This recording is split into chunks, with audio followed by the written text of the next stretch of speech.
আজকে সকালটা শুরু করলাম ঠাকুরের পুজো দিয়ে। তো সকালে উঠেই স্নান করে নিয়েছি, স্নান করে চলে এসেছি ঠাকুর ঘরে ঠাকুরের পূজা দেওয়ার জন্য। আসলে সকাল সকাল পূজা দিয়ে যে কোনো কাজ করলে মনের ভিতরে একটা আলাদা রকম শান্তি লাগে।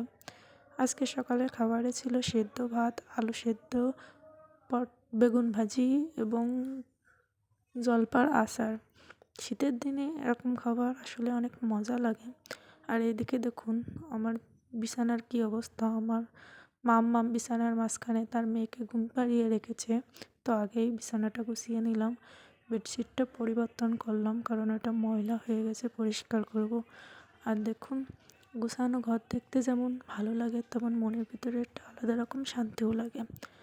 আর আমার মাম্মাম এই যে তার মেয়েটাকে কোলে করে নিয়ে বসিয়েছে। সে মেয়ে ছাড়া থাকতেই পারে না, দেখুন কিভাবে বসে আছে। আজকে বিকালের দিকে আমার বর কিছু ড্রাই ফ্রুটস নিয়ে এসেছিল, কারণ সে ড্রাই ফ্রুটস খেতে খুব পছন্দ করে। শুকনাও খায়, আবার কিছু কিছু আছে যেগুলো জলের সাথে ভিজিয়েও খায়, যেমন কিশমিশ। এটা সে প্রত্যেক দিন সকালে খায়, রাতে ভিজিয়ে রাখি জলে আর সকালে খায়। তো এগুলো আমি কোটোর মধ্যে ভরে গুছিয়ে রাখবো যাতে হাতের কাছে থাকে আর সব চোখের সামনে থাকে।